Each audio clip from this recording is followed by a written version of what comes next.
From VOA Learning English, this is the Economics Report.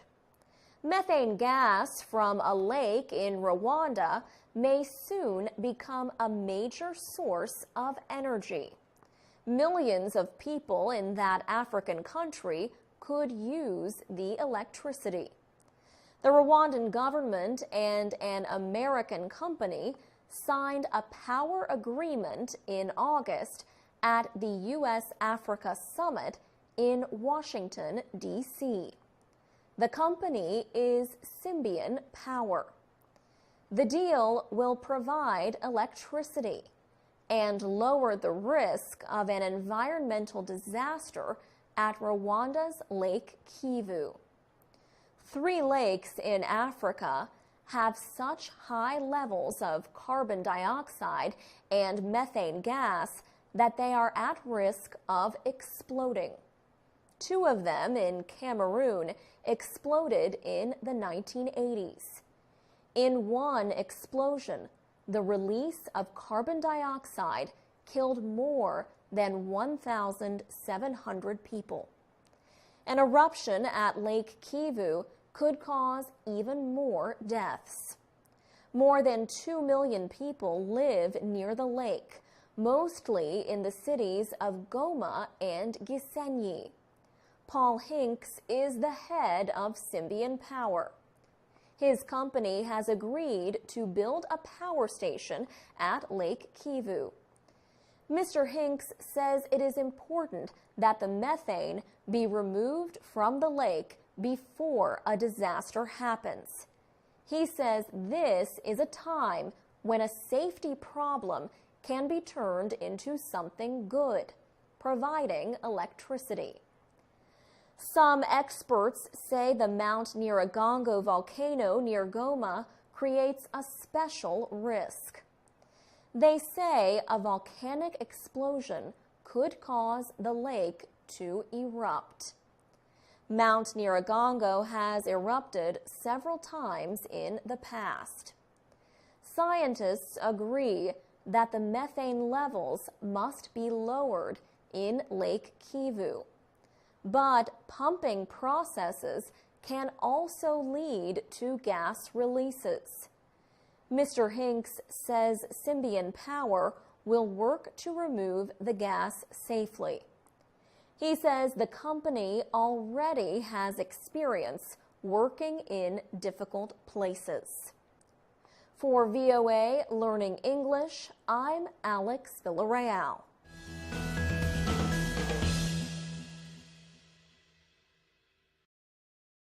I'm Alex Villarreal with the VOA Special English Economics Report. When we print something, a flat page comes to mind. For example, you might use a photocopier. Photocopiers print in 2 dimensions. Now imagine how this would work for 3 dimensions. A machine prints layers of material, usually plastic, one on top of the other. The layers are very thin, usually 1/5 or 1/10 of a millimeter. The layers then combine to form a solid object. There are many versions of this kind of technology, but the basic idea is the same for most 3D printers. The process is called additive fabrication. These 3D printers have become powerful tools for product designers. Computer-aided design programs use software to direct the printer. Designers can then create a solid model in a short time and easily make changes and tests. The 3D printing technology was first developed in the 1980s, but high cost put them out of the reach of many researchers and businesses. Early printers were limited. High cost and limited uses meant the 3D printer market was small. Now, lower cost printers are available to a much wider market, including small businesses, and individuals. In January, the global technology company Hewlett-Packard agreed to sell 3D printers manufactured by Stratasys. Stratasys has made 3D printers for years. Last year, it introduced a 3D printer for less than $15,000. More companies are using 3D printing to directly manufacture some products. For example, Freedom of Creation, based in Amsterdam, the Netherlands, prints furniture and art. Bespoke Innovations in San Francisco, California, wants to design and print artificial limbs. Co-founder Scott Summit says these prosthetic limbs can be designed exactly for a patient's body for less money than existing products. But 3D printing still has limits. For example, metals are more difficult to print than plastics. However, airplane maker Boeing prints some airplane parts. And printers are being used to create some rare parts for old machines. For people interested in new technology, a New York-based company, MakerBot, sells kits to people who want to build a small 3D printer. Some kits cost less than $1,000. For VOA Special English, I'm Alex Villarreal. For transcripts and MP3s, go to voaspecialenglish.com and follow us on Facebook, Twitter, and iTunes at VOA Learning English. I'm Alex Villarreal with the VOA Special English Economics Report. American businesses are still slow to hire, and unemployment remains near 10%. But an economic research group reported in September that the recession in the United States ended in June of last year. It was the longest recession since the 1930s. James Stock is on the committee that dates the rises and falls of the business cycle for the National Bureau of Economic Research. The Harvard University professor says this recession was in some ways a lot like others since World War II. But one difference was the length, 18 months. Many recessions since the 1940s lasted less than a year.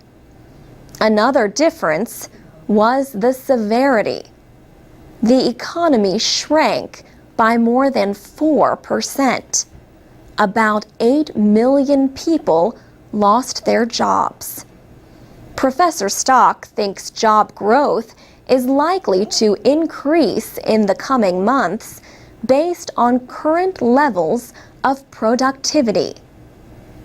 He says, "I think that we are at a point right now where productivity has increased so much that for output to continue to grow, we will be seeing increases in hiring." Some economic signs have improved. Manufacturing, industrial production, and consumer spending have made small gains. But a Labor Department report shows that new claims for unemployment insurance rose unexpectedly. President Obama took questions at a meeting shown on CNBC television. One questioner wondered if today's young Americans still could hope for a good life. That young man wanted to know if the American dream is dead for him. President Obama answered, "Absolutely not. Look, we still have the best universities in the world. We've got the most dynamic private sector in the world. We've got the most productive workers in the world. There is not a country in the world that would not want to change places with us. But the economy could change the balance of power in Congress in the November elections. Critics say the president's economic stimulus programs have only put the country deeper in debt. Economists disagree about the extent to which the spending has helped. But many agree that the president's policies avoided a worse situation. In Washington, central bank policymakers said inflation remains low. In fact, they said it may be too low to support their aims for price and wage stability. For VOA Special English, I'm Alex Villarreal. I'm Alex Villarreal with the VOA Special English Economics Report. Here are some of the top economic stories of 2010. The world continued to struggle with a slow recovery from the financial crisis 2 years earlier. Greece admitted to bigger than expected budget deficits. Investors punished Greece with much higher borrowing costs. The 16 countries that use the euro joined the International Monetary Fund in offering loans of about $140 billion in May. But Greece had to agree to deeply cut government spending. Some demonstrations against the measures turned violent, and debt problems extended beyond Greece. Ireland asked Euro area members and the IMF for help in November. Its rescue was even bigger, considering the size of the Irish economy. Euro area nations have set up a bailout fund of about $1 trillion. But the IMF worries that may not be enough. Portugal, Spain, and Italy could soon require emergency loans. And the euro has declined, making imports more costly for the area's struggling economies. China's exports of important industrial metals also made news in 2010. China temporarily cut off rare earth metals meant for Japan after a territorial dispute in September. China controls nearly all of the rare earth metals market. These metals are used in everything from smart bombs to batteries. China recently announced lower export limits for rare earths for 2011. In the United States, the central bank took steps to speed recovery. The Federal Reserve announced a plan to add $600 billion to the economy. The goal is to keep long-term interest rates low and make investment and hiring easier. Unemployment remained above 9% all last year. On Wall Street, a sudden drop in a big stock index shocked investors on May 6th. The Dow Jones Industrial Average dropped about 9% in less than an hour before mostly recovering. A 5-month federal investigation of the so-called flash crash suggested a single big trade may have been the cause. World Bank economist Hans Timmer says not all countries are reporting problems. He said the biggest story is the very strong performance of the emerging economies in Asia and Latin America. The so-called BRIC nations, Brazil, Russia, India, and China, were expected to report notable economic growth in 2010. For VOA Special English, I'm Alex Villarreal. This is the VOA Special English Economics Report. Once, stocks were traded through the open outcry system. Today, fast interconnected computers have mostly replaced the traders shouting prices on the floors of stock exchanges.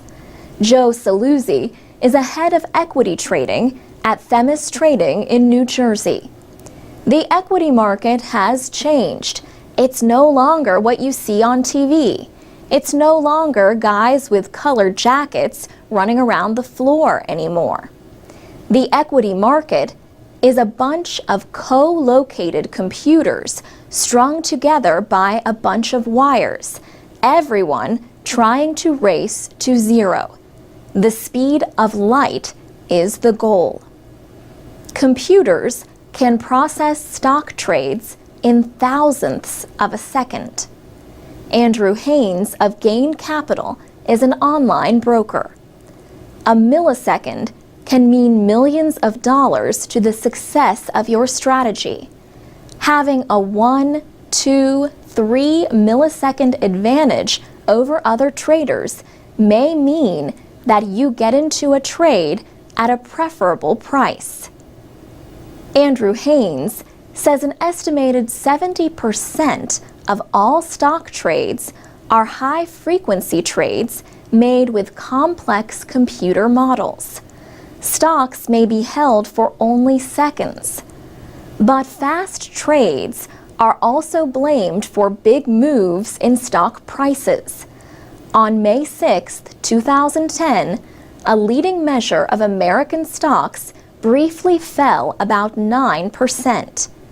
The Dow Jones Industrial Average then recovered much of those losses by the end of trading that day. The Securities and Exchange Commission ordered steps to prevent future flash crashes like that one. Joel Hasbrook of New York University says those steps are working. They're called circuit breakers, and basically what they mean is that when a stock has moved by a large amount in a short period of time, there's a trading halt. Joe Saluzzi of Themis Trading says the main problem with high-speed trading is an unbalanced market. The stock market used to be a predictor of the future economy. Now, I think the stock market is a backwards predictor. It's forecasting the next microsecond move. It's not forecasting the next 6 months because most of the volume is being dominated by guys who could care less what goes on in 6 months. So how could you think the price is being set correctly? But Joel Hasbrook says high-speed trading can reduce sharp rises or drops in stock prices. In normal circumstances, high-frequency traders act as market makers. That means they stand by passively waiting to buy or sell from whoever comes into the market needing to trade. In that capacity, they actually help stabilize the market. For VOA Special English, I'm Alex Villarreal. This is the VOA Special English Economics Report. You probably have heard of comic book heroes like Superman, Batman, and Spider-Man. But what about Tom, the motorcycle shop owner, Joe Knight, and Karen Berman? Tom, Joe, and Karen all appear in a comic book called Financial Intelligence. But Mr. Knight and Ms. Berman are real people. In 2006, they wrote a book called Financial Intelligence, a manager's guide to knowing what the numbers really mean. It was written for people who need to learn quickly about accounting. The book explains in simple ways, often complex methods of keeping financial information.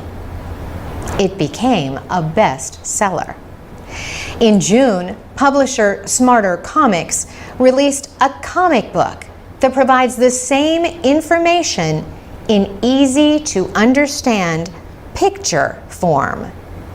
The new book is a combination of a textbook and a graphic novel. It tells the story of Tom, a mechanic who must quickly learn how to direct the motorcycle repair shop his father founded. Tom has no experience with finance and is struggling with the business. Joe Knight and Karen Berman help him. Artist Dave Wachter made illustrations for the comic book.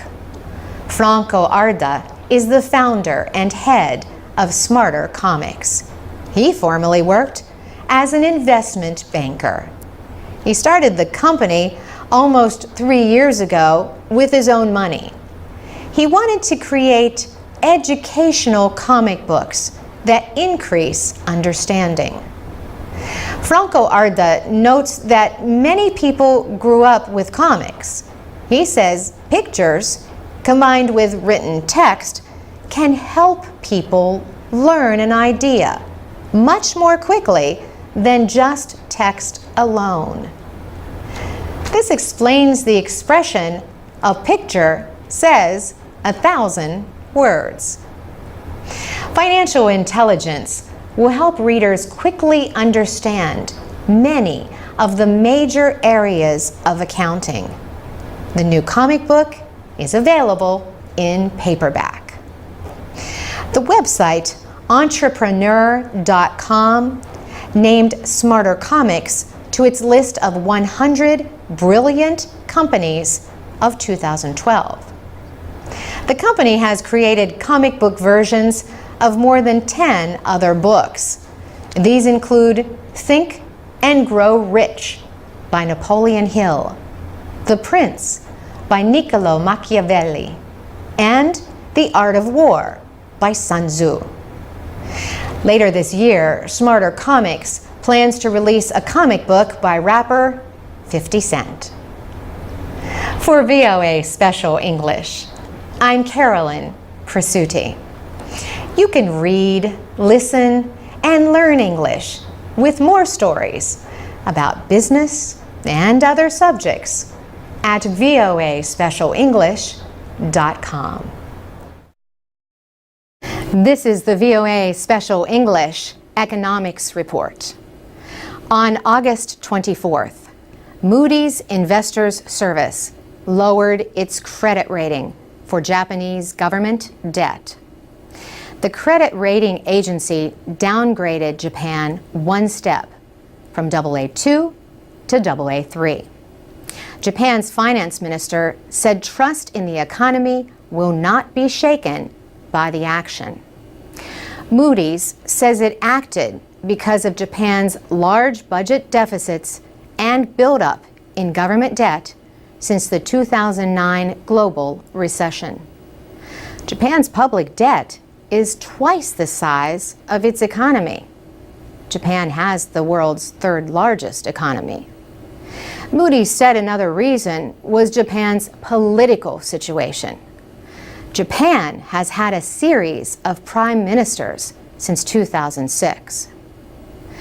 Japan struggled more than many other countries after the worldwide financial crisis.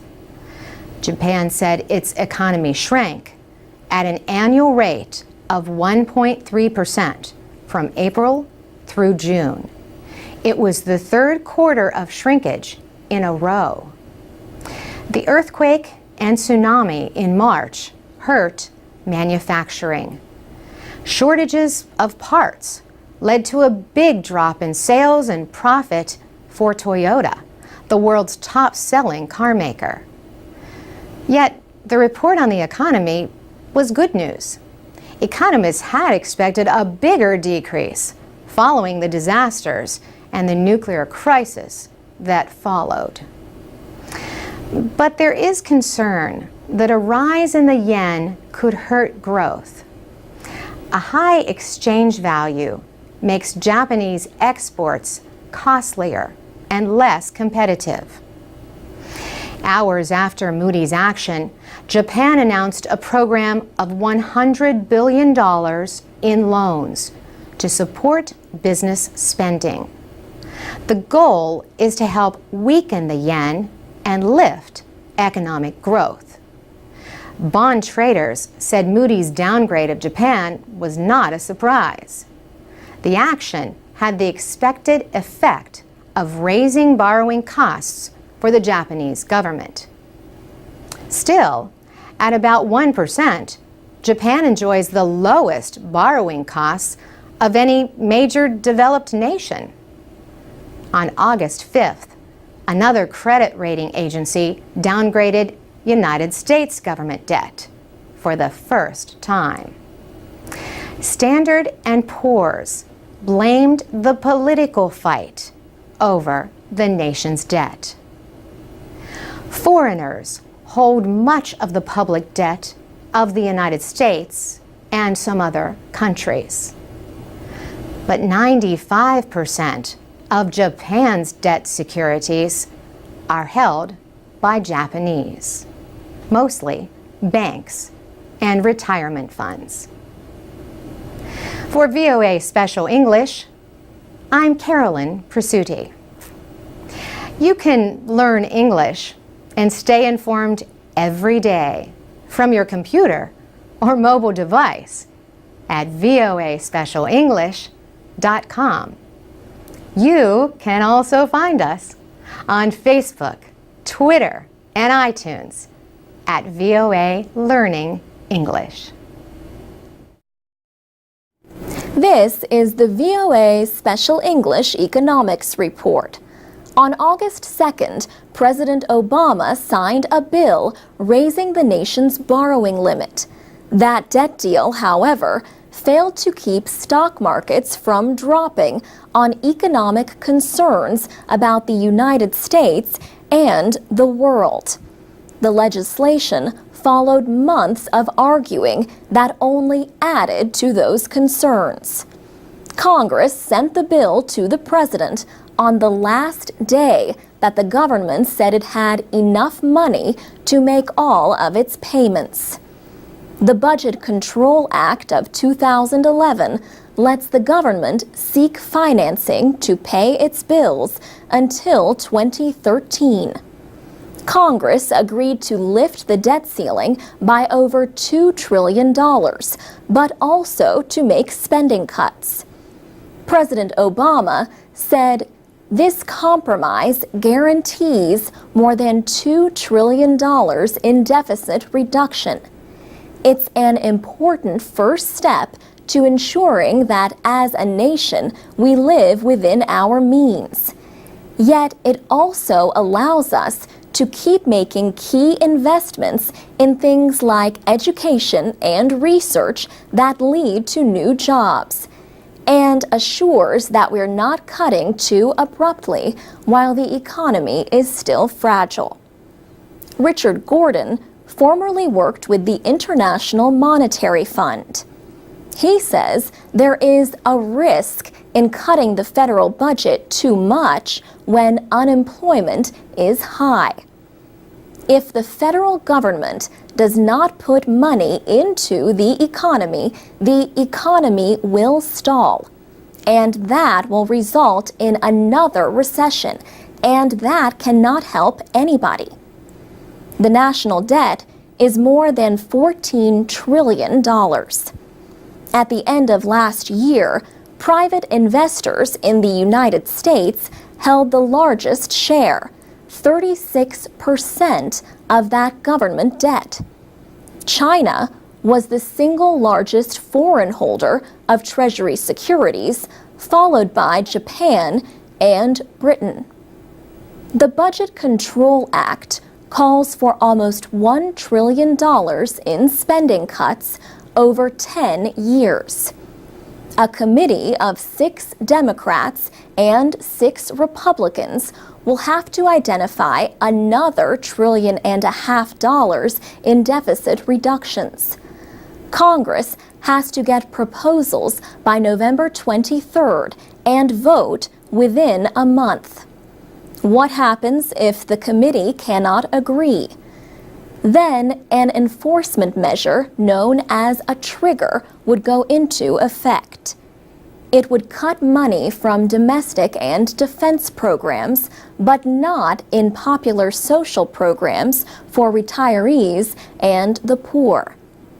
The budget deal contained no tax increases, but that issue has not gone away. Richard Gordon, now a law professor at Case Western University in Ohio, says the deal leaves a big question. What is going to be the economic policy of the federal government in the next 2 years? For VOA Special English, I'm Alex Villarreal.